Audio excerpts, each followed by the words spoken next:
নমস্কার, নিউজ ভ্যানগার্ডের পর্দায় আপনাদের প্রত্যেককে স্বাগত। আপনাদের সঙ্গে এই মুহূর্তে আমি রয়েছি শতাব্দী। নজর রাখবো আজকের গুরুত্বপূর্ণ খবরাখবরে। স্ত্রীকে জোরপূর্বক ভাবে অপহরণ করার অভিযোগ তুলেছেন একজন স্বামী, এমনটাই জানা যাচ্ছে এবং এই খবর উঠে আসছে এবার করবুক থেকে।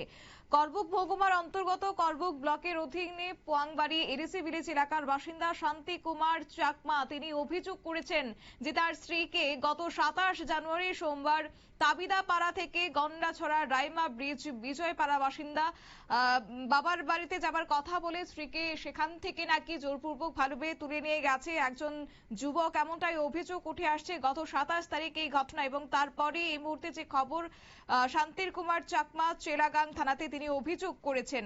কি রয়েছে এই মুহূর্তের আপডেট শুনুন। দিয়ে দেওয়া 27 তারিখ সোমবার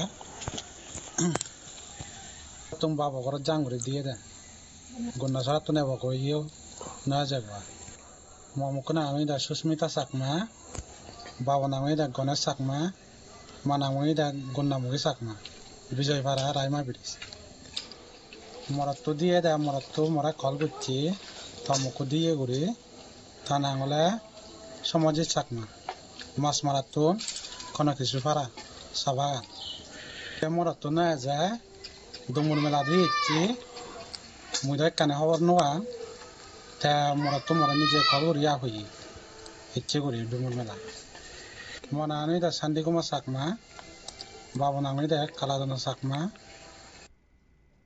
আপনারা শুনলেন স্বামী শান্তি কুমার চাকমার বক্তব্য। তিনি কিন্তু সরাসরি অভিযোগ তুলেছেন এবং একই সঙ্গে সে জানিয়েছে যে তার স্ত্রীর নাম সুস্মিতা চাকমা, সে তাকে জোরপূর্বক ভাবে তুলে নিয়ে গেছে গত 27 তারিখ এবং এই মুহূর্তে সে থানার দ্বারস্থ হয়েছে শান্তি কুমার চাকমা।